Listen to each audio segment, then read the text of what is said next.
Say you've got some data and an idea that you think machine learning can solve. Sometimes what follows can be a little bit of a mystery, and it doesn't have to be. Azure Machine Learning has two awesome no-code solutions to get you up and running quickly. These are Automated Machine Learning and the Azure Machine Learning Designer. If you're looking to get started with actual machine learning solutions, this learning path will guide you through these no-code solutions with explanations and guided exercises. And if you're a seasoned data scientist, these technologies help remove the tedious work related to getting started with machine learning models. And again, we welcome all sorts of people. Especially, I'm excited to see what you do with this information.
Machine learning is a technique in which you can use data to train a model that predicts unknown information.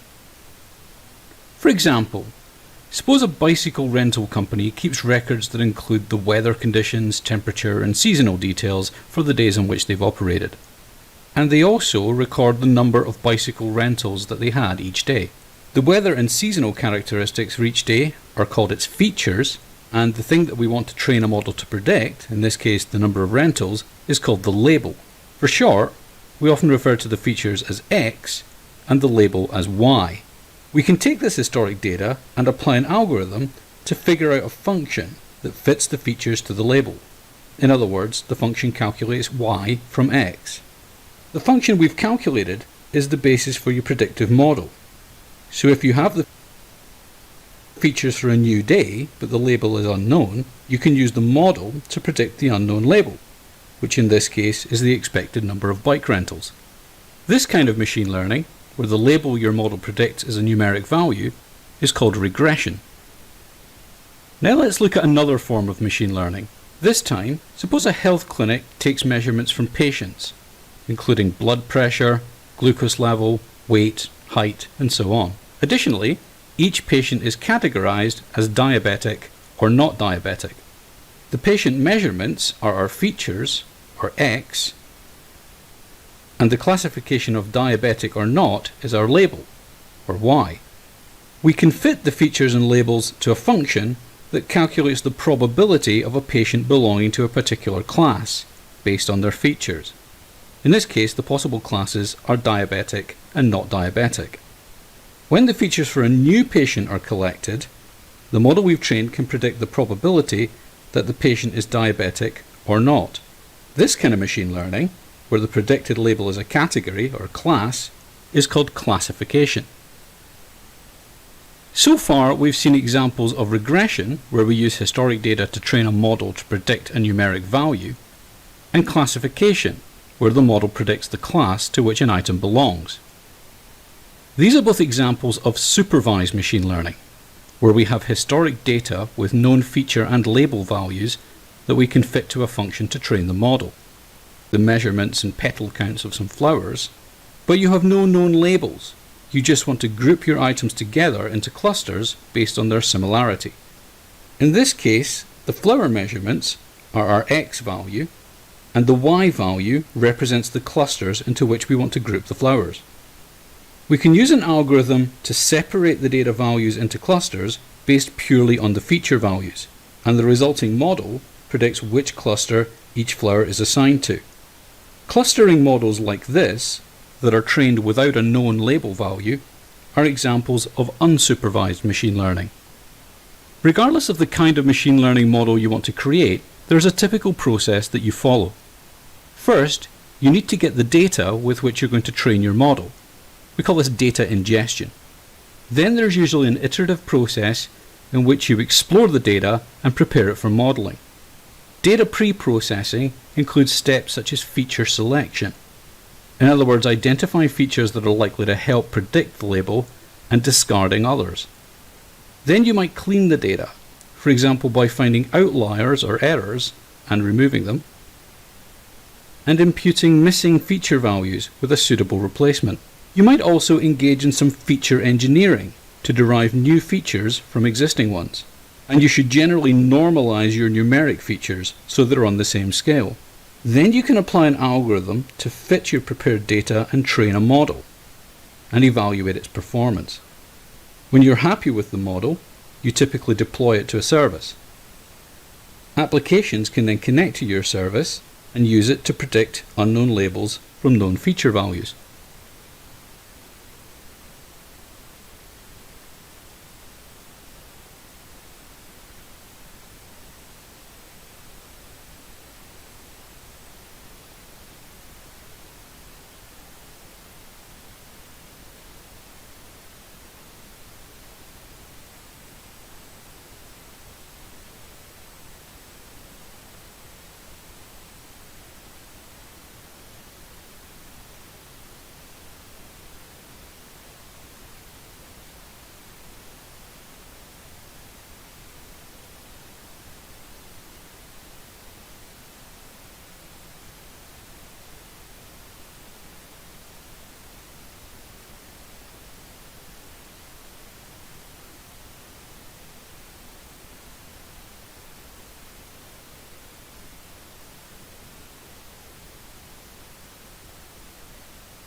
61A, lecture number 1.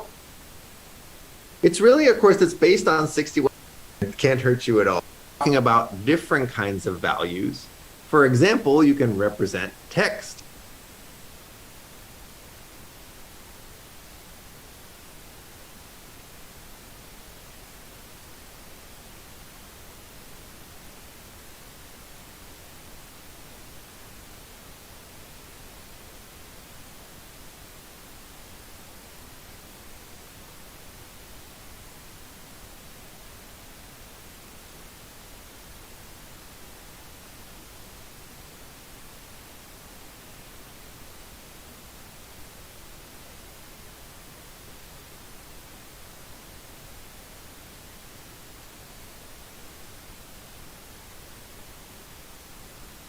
Subside on its own terms.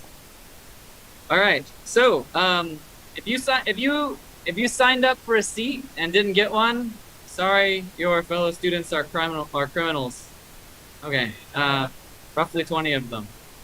Okay. Just so you know. So I don't know who they are, but yeah. So seats are full. All right. Cool. So if you want to still come to lecture and have a seat, also.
In this video, let's talk about how to apply emotional intelligence when you're dealing with and managing anger. Anger is something that we rarely express publicly, but it's often there under the surface in different situations with different people, in different working environments. Somebody says something, somebody doesn't do anything that you need them to do, and we can often feel anger and have it boil under the surface and then explode if we don't manage it. So the first step in managing it is just to identify and acknowledge that you are feeling this anger, because you know this is dangerous and you have to do something about it. So you have to first of all backtrack to the root cause of the anger, and when you do it right there and then, your backtracking will be very accurate. Whereas if you do it a lot later, you'll forget some of the elements, even though you might think you didn't, but you will. It's just how our brains work. And you'll be less accurate in realizing what really was the root cause. So the earlier you backtrack to the root cause, the more accurately you'll sense it. Then you can ask yourself, is the cause of the anger justified? When you put kind of like a microscope lens on it, sometimes you'll be like, oh, nah, that was silly, or that was a misunderstanding, or I jumped to a conclusion. So there's so many things that if we jump to that emotion without evaluating it, managing it, then there's a strong chance that we're going to make an inaccurate assessment of the situation, and that inaccurate assessment of the situation is going to cause the anger. And this is the sort of the first way to protect yourself from making this mistake, is asking, is it justified? If it is justified, make sure that you don't lash out in the moment because you don't want to cause conflict. You want to immediately give yourself time and distance so that you can problem solve this situation. So let's talk about how to problem solve common anger situations so that they don't happen again, or how to make them less bad. When you ask yourself what was the root cause, is it due to unmet expectations? Like somebody was supposed to be doing something well and they didn't do it well, or they didn't do it at all. Well, first of all, is there a plan B, like a fallback plan? Like for example, when I have coaching clients and they miss a session, I could just waste an hour. But if I have a plan B, I can do other work. And then actually, I don't feel bad at all that they missed the hour because I just got a chance to do other work that I didn't get to do. So if I didn't have that extra work I had to do, then I would get mad because I literally wasted an hour, but this way I didn't waste anything. So sometimes if you have a plan B, you're not going to get angry. Even sometimes you'll be a little happy because maybe the plan B was actually what you kind of wanted to do, or maybe it was more enjoyable for you to do. Now, another issue is that if there is an unmet expectation, who's the responsible party? Sometimes it might be you. For example, if you scheduled something at a time that's convenient for you but not convenient for the other person, well, you increase the chances of them flaking on that appointment. Or if you set a deadline that was too aggressive, or if you pay somebody too little, of course you're going to get lower results. And if you keep the high level of expectation, then of course you're just basically setting yourself up for disappointment. Another way to problem solve this is, can you avoid this person or situation in the future? Or if it's your fault, what different tasks or deadlines can you impose that are more reasonable? And sometimes a philosophical way to look at it is, if you expect less, you will get less disappointed. You will get less angry. So sometimes it's very internal. People will say, what does that mean, expect less? Do you want to be unambitious? Do you want to not accomplish anything? No, it's just this kind of a way to keep yourself not getting stressed out and being reasonable, maintaining a balance of ambition and ability. So if you expect less or leave room for, okay, I can be disappointed, it's not the end of the world. And if you combine that with having a plan B, sometimes that makes it really simple to take disappointments and not get angry. And if it's someone else's actions, can you resolve them? Maybe you can give them feedback. In a different part of this course, we talk about the SBI model of giving feedback, which is a constructive way to give feedback so that you explain what the person did, how it affected you, and it's just a clear way to explain what happened so that they understand, oh, they had this kind of an impact on you. They might not even realize it. And then you can work together to resolve it. If that person is not good to work with, then you don't want to resolve it too much because it might escalate in more anger and negativity. But if that person is actually on the same page with you and they're willing to work with you on resolving the issue, then you can together come up with steps for how to avoid this issue in the future.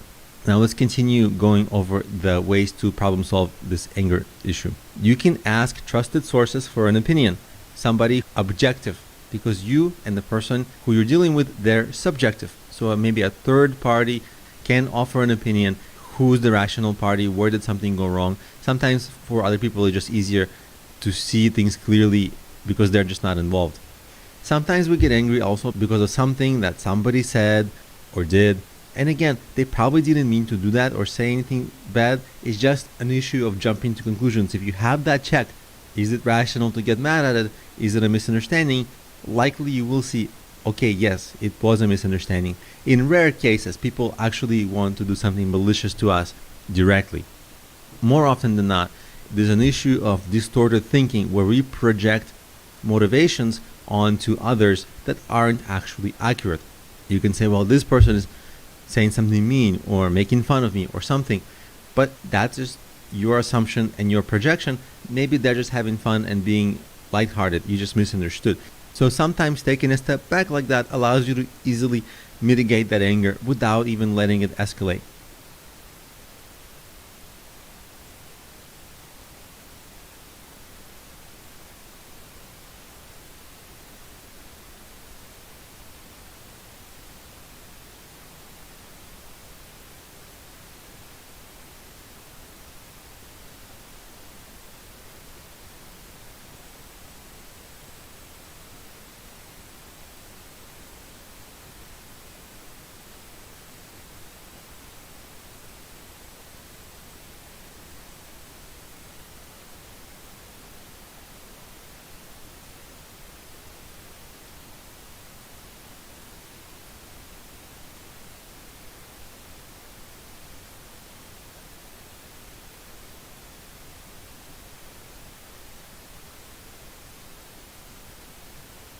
In this video, let's talk about how to handle dejection and frustration, which is very common if you are starting a business or in your career or in school. If you're trying hard and you're on your way to success, you're going to meet dejection and frustration on your way there. So it's actually a good sign many times, it just doesn't feel like it. And you'll notice that when we go through how to deal with it, many of the steps of dealing with it will repeat, and they'll be similar to steps that you will take to dealing with anger or other issues. So how do you deal with it? Well, first you identify and acknowledge this emotion that you're having. Then you think back and you track back to the source.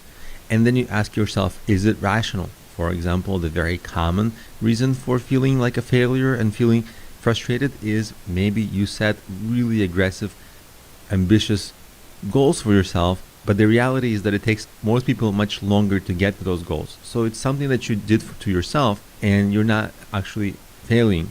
If you realize that, a lot of the frustration immediately goes away because you realize, oh, I'm actually on the right track.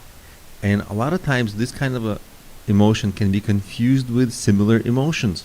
Anger and frustration and dejection, they can feel very similar. So you want to be accurate that you are in fact experiencing that emotion. And then you ask yourself, is it long-term or short-term? If it's just that day, it's easy to fix.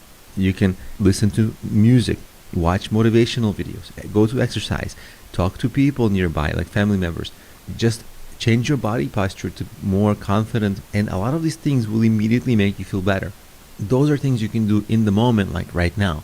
If you have more of a longer term issue, okay, that's harder to solve. So let's talk about how to solve the longer term frustration and dejection, because honestly, it is a long-term thing. If you're starting a business, it can go on for months or years. Same with school, same with career. So if you're prone to feeling frustrated, dejected, how do you solve that? You want to get positivity in your life. You want to surround yourself with a support network of friends or peers that help you when you're down, and by that same token, get rid of detractors, people who are negative influences in your life, who tell you you can't do it, you're stupid, or they don't say you're stupid, but like they make you feel like that, or they drain your energy in some way. You got to get rid of those people if possible.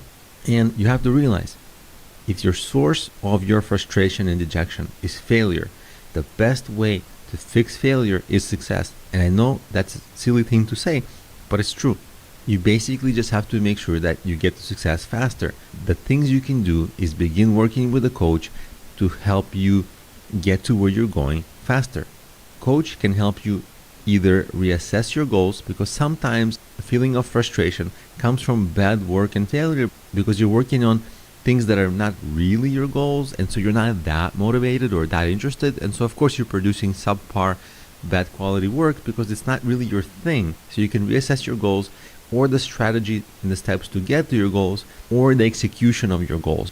And really, can you expect less? Like if you're starting a business, and I see this all the time, people give it a half-hearted effort. They try for a month, they try for a couple of weeks, and then they start crying, oh my God, it's failing, I don't know what to do, nothing's working. Yeah, because most people, they should expect like a year for things to start working. So it's really an expectation issue. So sometimes if you expect less, you're just going to avoid that feeling of frustration and dejection altogether. So when you assess this emotion and you say, is it rational? Did you base your projections on hype or some outlier success? If you think you can start a business and you look at, well, Mark Zuckerberg built Facebook, so I can do anything. Well, Mark Zuckerberg is not a typical situation.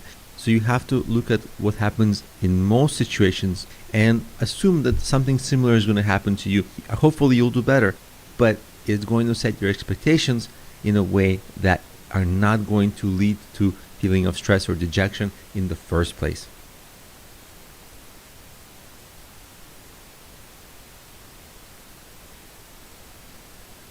In this video, let's talk about how to manage fear. Fear is a type of an emotion that can cause us to procrastinate and not start on projects, and it's common in different business environments, and it's related to stress, and they can exacerbate one another. So let's go over the steps of dealing with it. Well, like all the other emotions we've dealt with so far, you have to identify the emotion, find the source of it right there and then, so that it's clear and crystallized in your mind. And when it's there, is it rational? Some things that can make you realize a fear is irrational is past cases where you had a similar fear, but the fear didn't materialize. Like if you're in a dangerous situation, of course you have to be concerned about the danger, but often when you're in a dangerous situation, the accurate emotion will be concern and awareness, but not fear itself, because fear itself can lock you in place and make you freeze up. So you just have to reframe that fear into, yes, don't forget it entirely, but just be concerned and aware and do the right things, but don't let that concern become a fear. Another thing that you can ask yourself is, well, what's the worst that can happen? And of course, you can escalate things in your mind, but usually the worst that can happen is usually not that bad, and the worst doesn't usually happen. And usually, even if the worst happens, you can still recover. It's not terrible. Another thing, of course, is we are afraid of the unknown. Sometimes learning more and educating yourself more about the issue will help you overcome that fear. That's a really common way of dealing with the fear. And sometimes just imagining the worst possible scenario, if you let it spiral out of control, like of course, if you fail your business, you're going to lose your apartment, you're going to lose money, you're going to lose your home, you're going to lose your car, you're going to become homeless, your family will leave you, you're going to die. On any situation, you can let things spiral out of control like that, but that's actually not what's going to happen. People fail businesses all the time, or they have minor failures in the business, and they find ways to recover. They find ways to turn the business around. They maybe start a second business. Eventually, they actually find a way to success, and that negative spiral doesn't actually happen. So let's talk about some more solutions of how to deal with fear. When you are in the state of fear, don't actually make any decisions right there and then if possible. Give yourself the time and space and evaluate that situation when you're in a relaxed state. So all these things we just discussed, you'll be able to think through them better when you are relaxed and not under the stress of fear. Also, evaluate alternatives. Are there additional solutions to a problem that don't involve having you come across whatever's causing you the fear? You can just take alternate routes to solving some problem you're facing, and then you can avoid that fear altogether. But if alternate solutions are less good, maybe reconsider and try to conquer your fear. Also, to evaluate whether your fear is justified, you can use second and third opinions from people who are objective, who are experts, to see if the fear is justified, if there's another alternate way around it, and what is the best solution to it. And of course, the same goes for surrounding yourself with a support network or coaching, because that's actually what's going to help you further think through and overcome your fear. So those are the tips for approaching a situation where fear is involved. And sometimes a bonus tip for this is, sometimes if it's a business decision and you're not able to make that business decision because of some fear and it's paralyzing you with indecision, then sometimes what you can do is you don't need to overcome that fear for a long time. You need to just overcome it in the moment, in the short term, so you can take the next steps. And once you've taken the next steps, you probably realize, oh, the fear wasn't justified, and you're on your way. So you just sometimes need a short burst of courage to take those steps, and that's all you need to overcome that fear.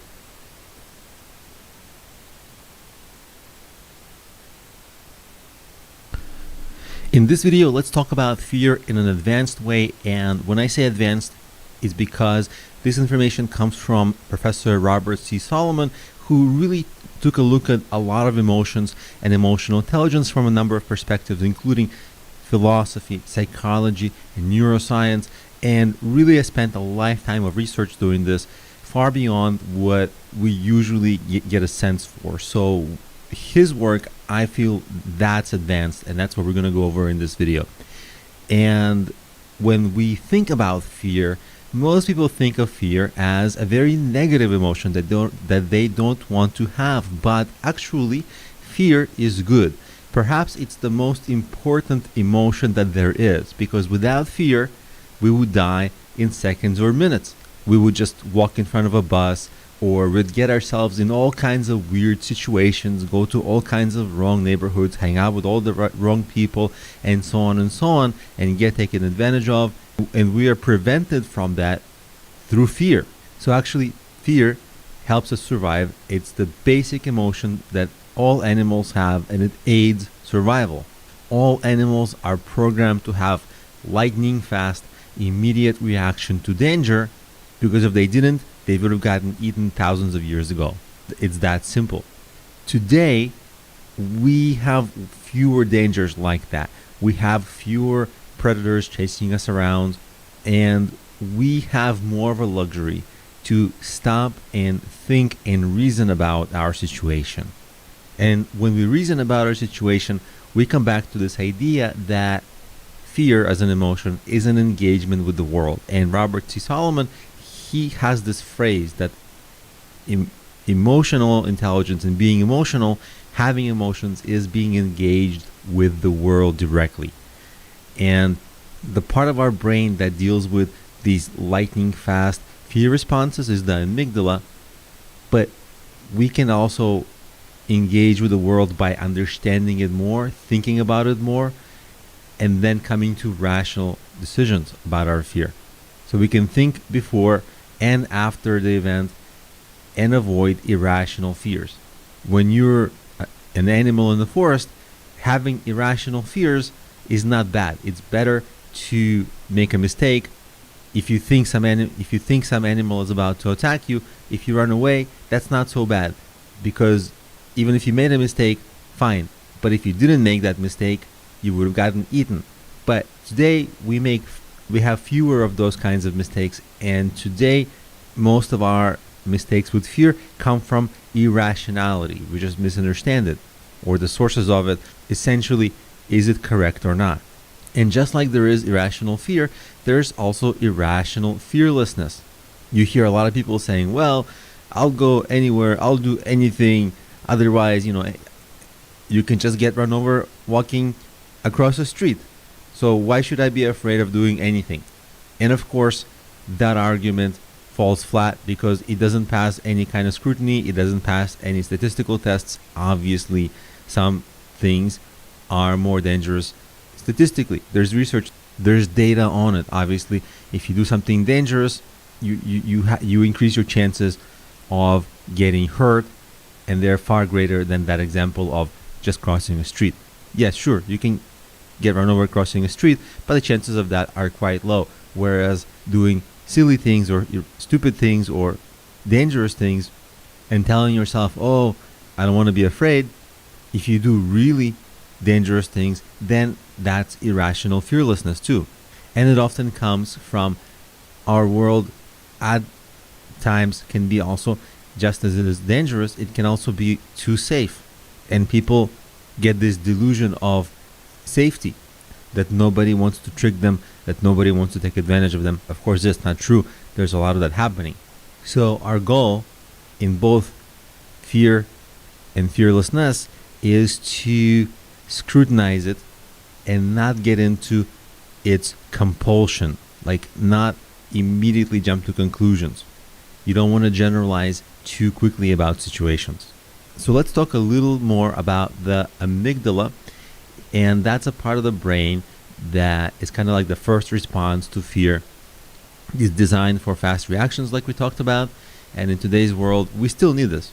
We still face these kinds of issues. If we're going to get hit by a bus, we really need our amygdala to work quickly. But it's less important than millennia ago, and today we have all these statistics, research, general knowledge, just a wealth of information to base our decisions on, whereas before that just wasn't a thing. We just didn't have it.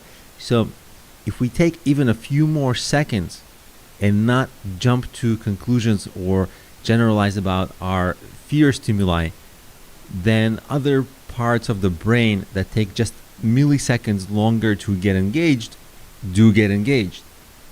And we start reasoning.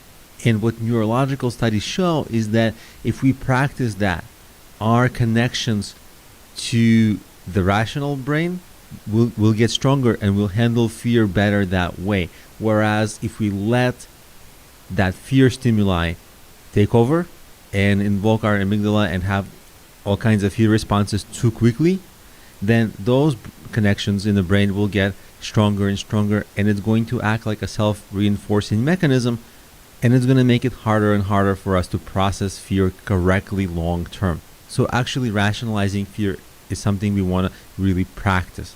Now let's talk about some research about fear. One famous researcher on this is Joseph Ledoux, and he has shown that fear can happen without understanding even the source of fear. If you stimulate some parts of the brain in mice, they will show fear. And another researcher, William James, he showed that consciousness or the feeling isn't the original stimuli necessarily.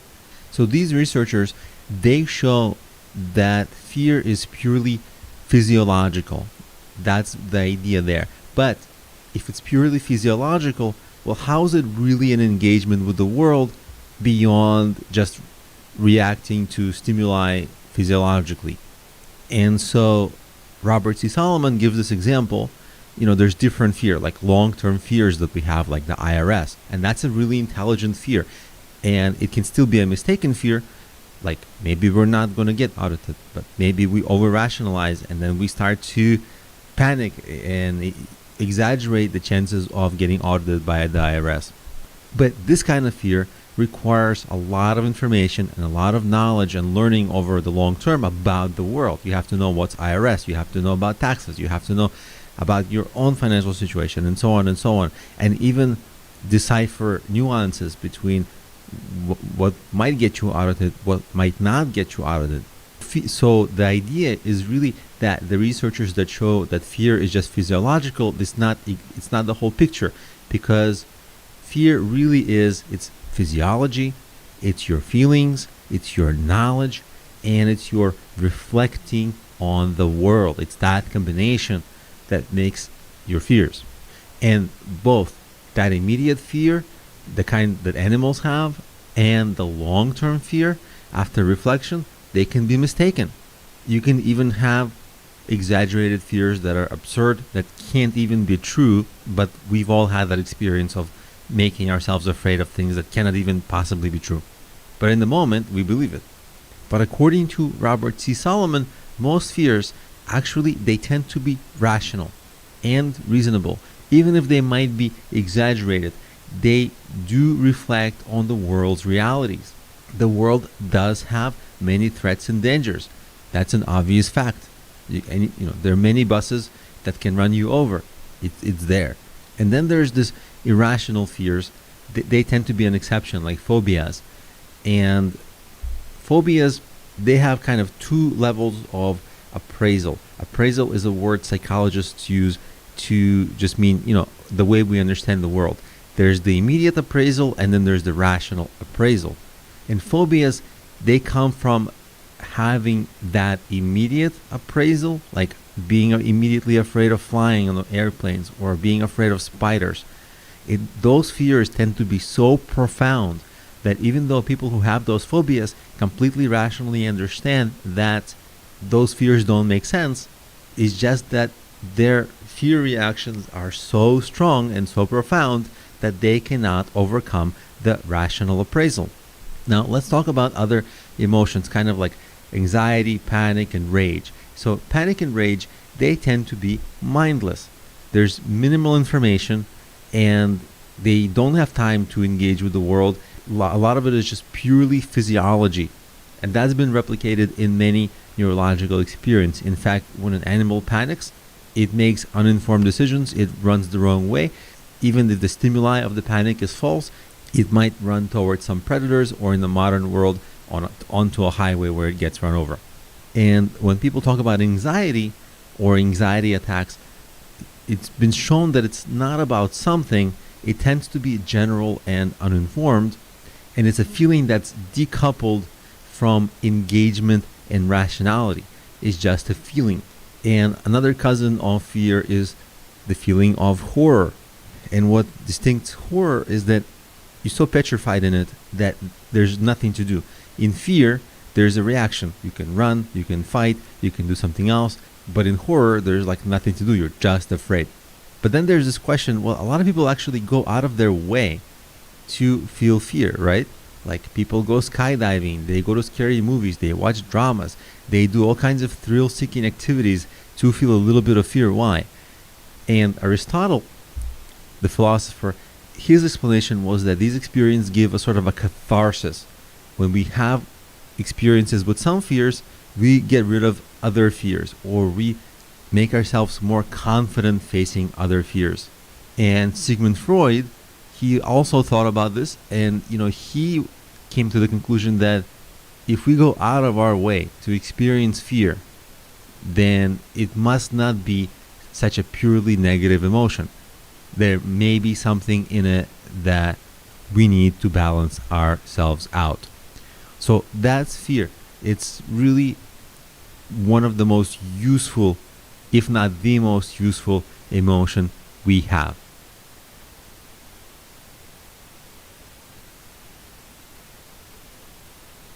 In this video, let's talk about managing enthusiasm. It is one of the most desired, and it is a positive emotion, so it is fantastic. But it isn't all good, because if you have so much enthusiasm, it can cause you to be too optimistic, which can cause you to overestimate on the positive. Like, for example, many entrepreneurs, they get a business idea, it excites them, it is really interesting and exciting, they let that carry them, and they keep thinking, oh my god, it's going to be $1 billion idea, they don't tell anybody, and they just go with it, they pursue it, and guess what, it was maybe a mediocre idea, but their excitement blinded them to the blind spots, to the pitfalls, all those things. So you have to always identify your enthusiasm, and is it rational?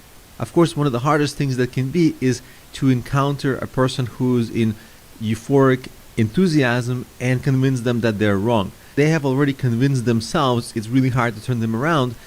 But if you're experiencing that, just get second opinions. Check what are the pitfalls, what are the historic outcomes of similar situations. Those are really good grounding checks that you can quickly do to see, am I on the right track? Is my enthusiasm justified? You should still enjoy the enthusiasm. It is amazing to feel it. Just from a quality of life point of view, it's one of the great emotions. It's something in the moment to enjoy and actually to take advantage of, because it helps you work. But what I am cautioning is, yes, enjoy that, but don't let it derail you and make overly optimistic projections to the positive, because even though they're overly optimistic, that is another way of saying they're wrong. So you don't want to be wrong, you want to be accurate. So you want to wait until you're calm to make long-term decisions that are important. But ultimately, enthusiasm is desired. So let's talk about how to get enthusiasm. Challenging and meaningful work. Meaningful here is extremely important. If a work is meaningful, this is for you, and maybe this is for people you manage. If work is meaningful, then it gives hope. And meaning in the work builds excitement, and that hope builds anticipation. Yeah, anticipation and hope, they're so tied together, and you almost get taken on the wings of that hope, and you feel better. It's hormonal. You start releasing hormones that make you feel better. And if you're leading employees, not just yourself, then you want to use empathy to understand what's meaningful for them. Hopefully, what's meaningful for the company and you is also meaningful for them. That's when you get to, as a leader, when you're able to get them to buy into your vision so that you all rally and get excited about the same things. That's ideal. But having work with which there's a light at the end of the tunnel, that can be very exciting and can really build a lot of momentum. So it's something to really tap into.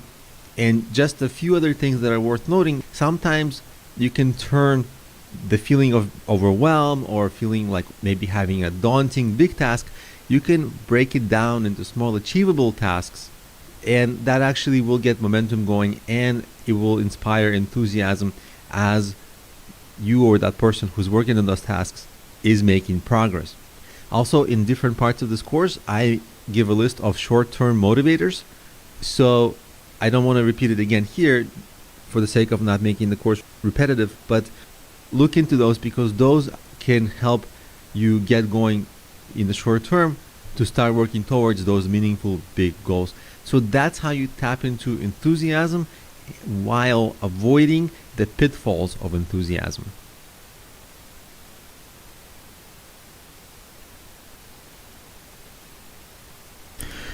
As part of our understanding of emotional intelligence, let's talk about the emotion of love. And this video is going to be, I will call it an advanced video because it comes from Professor Robert C. Solomon. The information in this video is from him. And he was a professor of philosophy at University of Texas at Austin. He combined philosophy, neuroscience, psychology into his ideas. So it's very rich. And it's quite a bit more advanced than most books or content you see on emotional intelligence. So let's talk about love from his perspective. People think it's the most positive emotion. People want it all the time. I mean, who doesn't want love? But it has problems. It leads to heartbreak. It leads to jealousy, anger, even rage sometimes.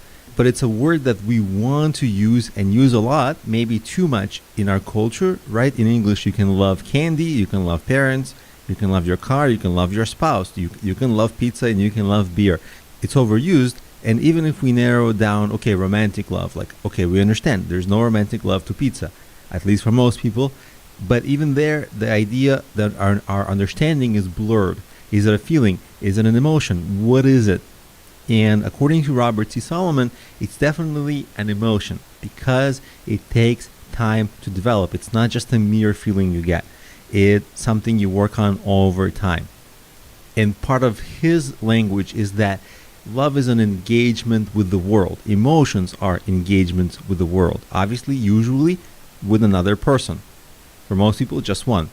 And let's talk about historically, how did ancient Greeks see love? They had a few definitions for love. There's eros, which is the erotic love and desire in an immediate and physical way. That kind of love, the passionate love. Then there is philia. It's kind of the friendship love. This is the love you'd have for your parents and your children.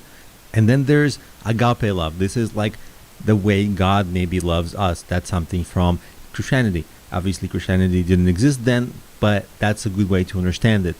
It's like love of humanities, ideal love. And no, they didn't have a love for pizza. That wasn't in their language. So what are the characteristics of love? Well, it doesn't start and stop quickly. It isn't a crush with butterflies, which is fantastic to feel, obviously. People love feeling that, but that's not actual love. Love, it's kind of a process you go through, And it's a story we tell.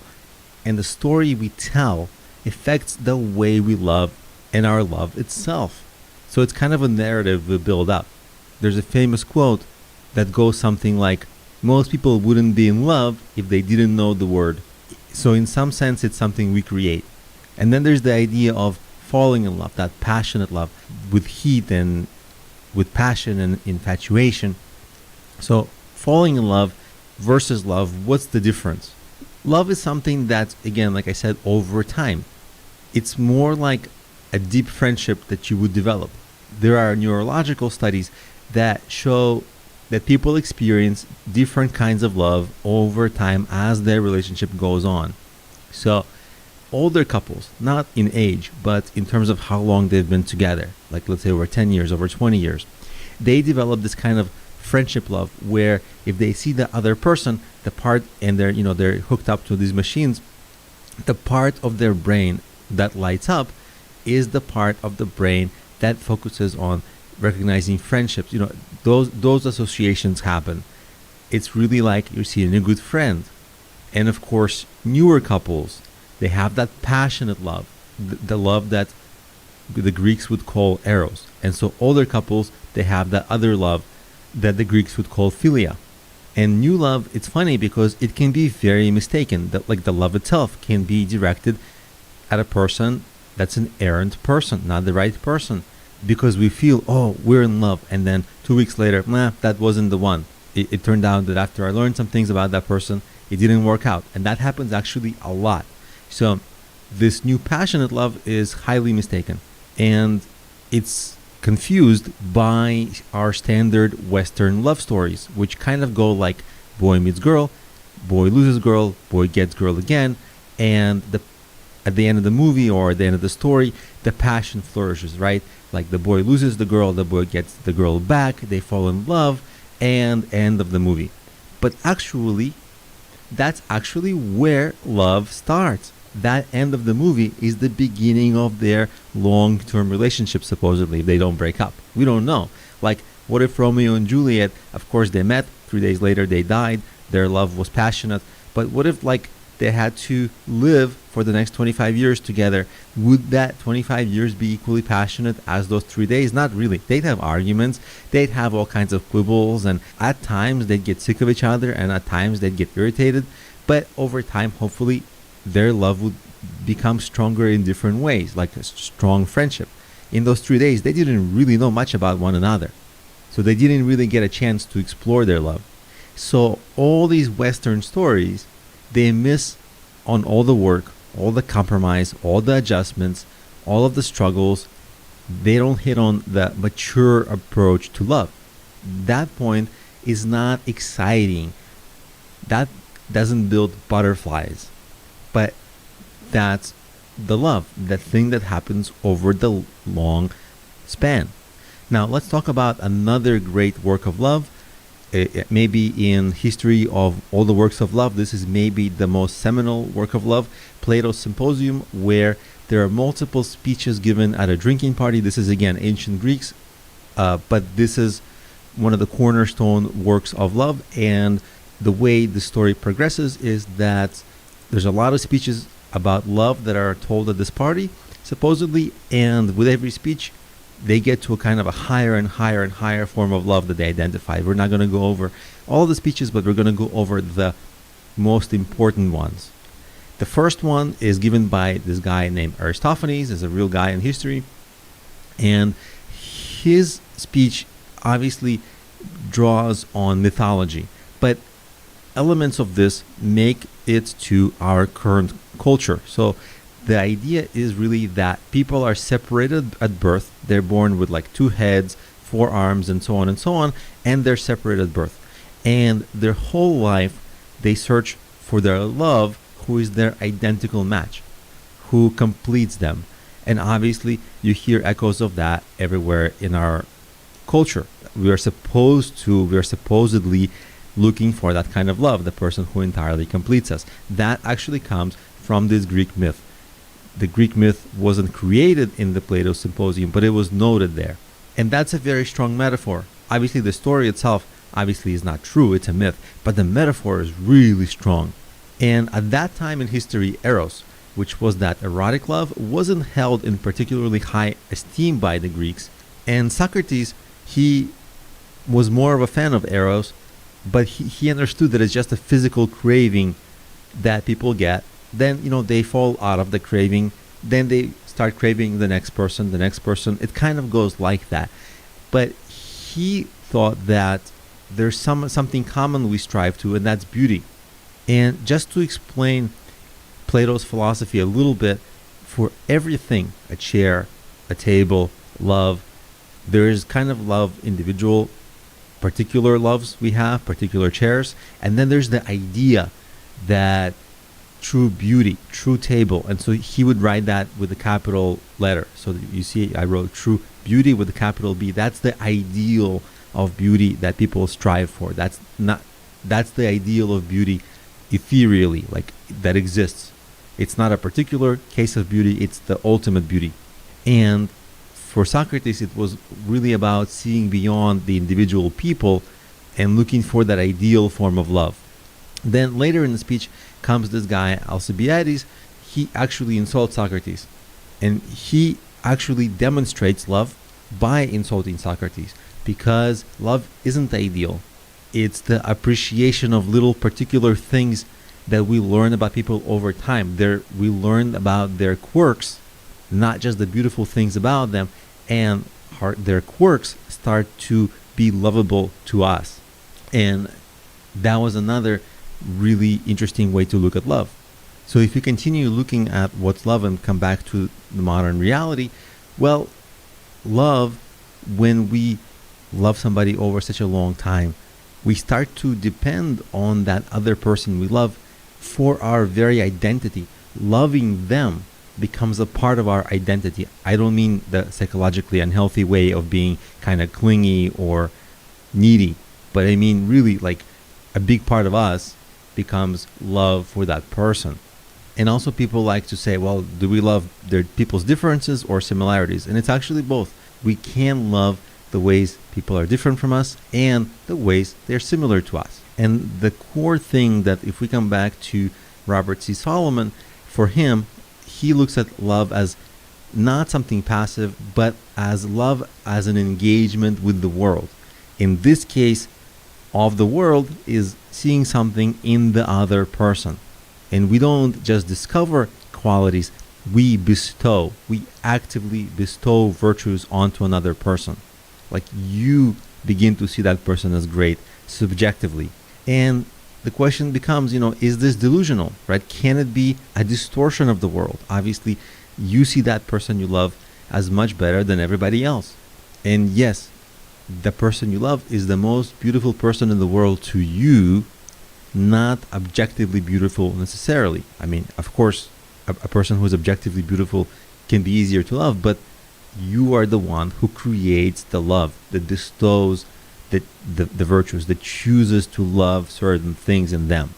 So there's a lot of choice in love, and we choose how to engage with the other person, and we ultimately choose love. And there's a lot of choices along the way, because remember, it's a long-term process, because you want to get past and survive that erotic love, the passionate love that comes early, and get to long-term love. And to get there is a lot of little daily choices that you have to make it stronger and stronger and stronger.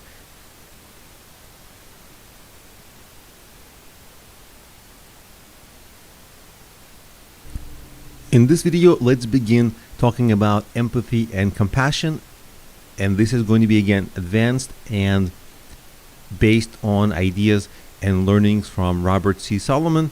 And this is going to actually expand into another video, and we're going to uncover a lot, because we're going to go from empathy and compassion into roots of economics, and also actually roots in ethics, and seeing how all of this is intertwined in our daily lives all the time. So let's start with empathy and compassion. The original thinking historically used to be that people are selfish, self-motivated. And, to a large degree, of course, we are. We have to provide for ourselves so we survive, so we flourish. But around the 18th century, philosophers embrace the idea of something like our idea of compassion, of our idea of sympathy. And ultimately, that provided the basics for ethics, because ethics does have to take into account other people, other situations, and understanding other people and other situations. But we'll get into that later. And this was even core to capitalism, because actually Adam Smith, the great economist, he showed that capitalism at its core is good, because what happens is people come together. Some people have a problem, some people have a solution. They come together, they help each other. That creates a market, and so on and so on. So at the core of this, it's good. Obviously, today, this has become more complex, because even when there's no market, companies advertise to you, create all these ideas in your head that you want and need things where you really don't. But at the core, at the root of capitalism is actually, let's say you have a business, the point of that business is to help somebody else or something else or some situation. So it's actually doing good in the world, solving a need. And of course, to understand the need, we need compassion and sympathy. So it's quite intertwined in our lives. But what is sympathy really? It's extremely ambiguous, right? Is it just feeling sorry for somebody? Is it something deeper? We have to understand it. So before we do, there's this opposing view, and it's an important view, strongly argued by Friedrich Nietzsche, that people with a lot of compassion and sympathy, the so-called do-gooders, they're guided by pity, and sometimes they do more damage than good. And elements of that have shown to be true. But let's leave that for a second and come back to the fact that most people at the time agreed that we have some kind of a innate moral sentiment at the heart of human nature. And we can partially feel a feeling. Maybe not actual pain, like, for example, sharing an emotion. Well, if somebody loses a job, I didn't lose a job. I don't feel exactly what they feel. They feel a lot more stress, a lot more worry about the future. I just kind of feel bad for them. So there's some sense of some sharing. I also feel bad, but not at all in the same way. So what do we really feel? We feel an understanding of people's situation. And psychology has this term, emotional contagion, which is defined as kind of this primitive, hardwired understanding. Neurologists have a concept of mirror neurons, where we kind of see an emotion and we feel it. If we see someone upset, that makes us upset too. If somebody's crying, we kind of feel a little bit more like crying. If somebody's laughing, laughter is contagious. We feel a little bit like laughing. So there's this receptivity, understanding of the pain. So those are the things that we have kind of innately. Now, there's this role of imagination in all this, but we can actually begin to imagine how people feel. And we can do that even if their background and experience is different from ours. Somebody from a different time even. Maybe even a historical figure from a different time. We can kind of begin to put ourselves in their shoes, and maybe we're never going to feel identically to them, but we're going to start to get similar. And so it's important to practice this kind of imagination so that we can become better and better at it. This often fails. Just picturing how we feel in certain situations, obviously it's very error prone, it fails a lot. But sympathy and empathy, these things, they're generally cultivated in a person. We can build up the capacity for it in ourselves. And that's an important point, because in the next video we're going to get into emotions in ethics. And ethics really control our day-to-day decisions, day-to-day motivations, how we interact with people in situations that are greater than us, and of course for ourselves too, what motivates us for ourselves, for others, and for the greater world. But when it comes to others, cultivating and practicing this empathy and sympathy is one of the first steps to becoming better at working with our emotions when it comes to ethics. So in the next video, let's see how this actually transfers into ethics, which is a huge topic for our lives.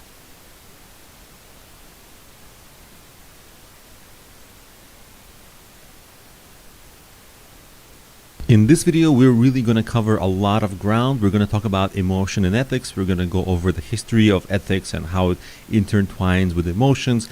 And there's going to be a lot. So if things are not clear, and for me, when I learned these things, I had to go over this material multiple times. So this is one of those lectures I'd recommend if things are not super clear to do again, because this will take a while to truly understand, because it's dense and it pulls from so many different fields. And again, this is advanced stuff. I consider it advanced because it combines so many different fields, history of these fields, and this is again something I learned from Robert C. Solomon. So let's get right into it. Emotion in ethics.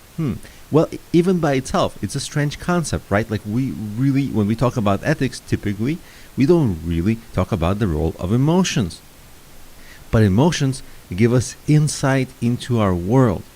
And that's crucial. And we're going to get back into that when we talk about neuroscience of this. But for now, they are crucial to empathy and compassion, because if we couldn't start to feel what other people feel, we don't fully feel what they feel, but we can kind of start to feel it, we can kind of picture it, kind of imagine it, then we can understand what's better or worse for others. And emotions already contain some evaluative judgments. When we have an emotion, we kind of feel good, we kind of feel bad. There's a lot of information in the emotion itself. I don't want to use the word subconscious because it's not the right word for this conversation. It's something Sigmund Freud uses, but generally, when we feel an emotion, there's a lot of judgments inside it. And the epiphany here is that ethics are actually already built in, or in other words, implicit in emotions. Emotions tell us whether something is good or bad already, because emotions give value to things, and emotions help us constitute our reality, how we perceive reality. They guide the higher or lesser value of things for our ethics. Now, in history, in the 18th century, there was a big debate between David Hume and Immanuel Kant, which, if you study philosophy in college, these are two of the great historical philosophers, especially in ethics, and they had extremely opposing views. And David Hume had this really remarkable idea that reason ought to be the slave of the passions. And by passions, he meant emotions. Think about that, because before this video, this might not even come into the conversation, right? Usually people approach ethics with logic, with reasoning.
But here Hume says, oh my God, it should be that the reason should work with our emotions, because emotions help us understand the world, and by understanding what's good or bad, better or worse, we can construe our ethics from that.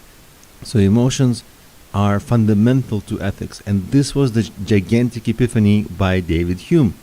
He said that rationality alone in determining ethics is not enough, because it cannot motivate anything by itself.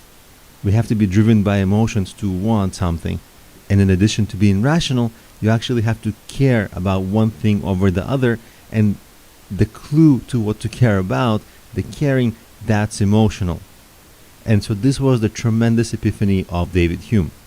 And reason just helps you figure out how to accomplish what the emotions want. Now, on the other hand, on the other side of this argument was Immanuel Kant. His thinking was reason must have the power to motivate. If you reason logically that something is good or bad, that should be enough to motivate action. And it does not depend on how you feel. You see how opposing Kant's view and Hume's view are?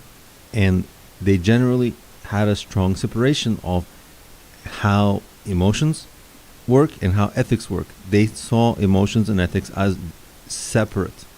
But then there was a neurologist, Tony Damasio. We kind of alluded to him earlier in the video, and he had an interesting study where he had a patient with some brain damage and couldn't have emotion. And that patient, because they could not have emotion, even though they had all the logic, they could not decide what they wanted to do. They didn't want one thing over another. That was the part of the brain that dealt with emotion. And people can't make decisions, and so therefore without emotion, there is no ethics. And so this was proven by a neurologist, modern science. So now there's a new point of view. Emotions have intelligence in them, and they consist of these evaluative judgments already. So emotion and reason, they cooperate, and they are indistinguishable. They are like the same team. They work together. And emotional judgments, they go beyond simple evaluation. They actually bestow qualities onto things. Like if somebody angers us, we bestow additional qualities to this person, like they are offensive, they are mean. And so it's not just the thing that happens in the world. Our emotions put a layer on top of it with these evaluative qualities, like this person is offensive, obviously, because they're doing something that angers us. Now, a little bit of history. So this does go back to ancient times. People have been thinking about it for a while. In Aristotle, the central focus was on motivation and actually having a person cultivate certain virtues. So becoming a kind of person that makes the right ethical decisions and cultivates the right emotions in themselves. And this is actually similar to Confucius in Eastern philosophy, in that you have to focus on both becoming the right kind of person who would make the right kind of ethical decision. So it's kind of a building of character. And for Aristotle, he talks about this in the Nicomachean Ethics, one of his most famous books. Then there are also historically Stoics and the Buddhists. Stoics had this idea that emotions are just mistaken judgments. If you get angry, it's because what you think happens to you is significant. But really, what happens to you is not that significant. And when you get rid of attachments and you get rid of cares, you stop being angry. So emotions, they're just mistakes, they're byproducts of you thinking that you're more important than you are. It's an ego thing. Once you get rid of it, you can get rid of the emotions. That's the idea from the Stoics. Buddhists also had a similar type of idea, that emotions interfere with tranquility and they're mistaken judgments. But if we go back to our conversation of empathy and compassion, but in the roots of our justice system, it's been identified that we actually see kind of like a horror almost at seeing another person unfairly wrong or ill-treated. We have this disgust response. And so the point that Robert C. Solomon makes is the history of ethics precisely is the history of emotion. They are not separate. They're always two sides of the same coin. So our job is to cultivate appropriate response to different situations. And that's consistent with Aristotle, because the core thinking in Aristotle is that we should have appropriate responses to appropriate situations. If somebody threatens our lives, we shouldn't be nice to them. Like, we should have an anger response. An anger response would be appropriate for that situation, and so on, right? And the consistency and accuracy with how we choose our response, emotional response to different situations, should be a goal. So it's not a one size fits all, because it's too easy to fall into a one size fits all situation. Like, let's always be nice to people, or let's always be good. Well, that would be inconsistent with Aristotle. To Aristotle and to a lot of other philosophers, that would be a mistake. And I think in the real world, if somebody comes to rob you in your home, if you be nice to them, that's going to backfire very quickly. And it's obvious that you should have appropriate emotional responses to specific situations, not one size fits all. Now, let's jump ahead a little bit to the 1900s. We have something called meta-ethics, and you'll see echoes of what we covered in it, because G.E. Moore, he had this idea that the basics of ethics is our intuition, which really sounds a lot like maybe David Hume or the conclusions by Robert C. Solomon. And intuitions, they can't really be articulated or defended. They're just intuitions. And then there's another field, emotivism, where ethics are just expressions of emotions, which is really consistent with the historical views. They're just almost like footnotes to them. But the idea really is, at the end of everything, is that emotion is essential to ethics. Now, this is a statement that I think prior to this video or prior to this course, most of us, including myself when I learned it, we didn't have that idea crossing our brain. And we can maybe even say that this is a life-changing point of view, because all the ethics, all the right and wrong, good and bad, is so intertwined with our emotions. And it's not a one-way street either, because as we start to conclude this video, we must understand that when we reflect on the value of things, when we do reasoning, we do reasoning while having emotions. So they're not separated. Our emotions control our reasoning and influence our reasoning, and certainly our reasoning influences our emotions. So it's kind of a cyclical two-way street, very complex, because what we think of our emotions affects what the emotion is. If we're angry and we think anger is terrible, we're going to think that we're feeling terrible. But if we're feeling angry and we understand that anger is just a clue, and really we got to calm down, and this is actually going to help us in some way, anger is a strategy, then we're going to feel extremely difficult about our anger, and we're going to feel extremely different about the quality of life that we are experiencing at that moment. We're also going to be able to determine if this anger is correctly directed and is proportionate to the situation. So reflection and reason can help change our emotion, and so we can be in complete control of the entire thing, which really leads to this next and last really core, fundamental, life-changing idea of emotional integrity. What is that? Emotional integrity is the consistency of your emotions with your actual values, the ethics you've built up for yourself. And these are ethics, not just how things relate to you, but the greater values in the world. And the last part of emotional integrity is how all of this ultimately is meant to enhance our lives. Ethics is meant to enhance our and other people's lives.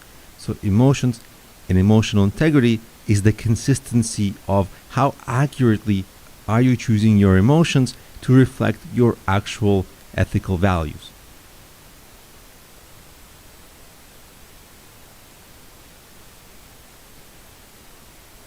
In this video, let's talk about emotions and rationality? When should we deem them as rational? And already in saying this, we are implying that there is some intelligence in emotion. Emotion can be right or wrong. Emotion can be reasonable or unreasonable. But even if it's reasonable or unreasonable, it can be rational, and we're going to make sense of that very shortly. If an emotion is irrational, is to say that it seriously misses the target. But again, what's the target? According to a lot of philosophers and thinkers over time, emotions, they're not just there randomly. They're there, or we should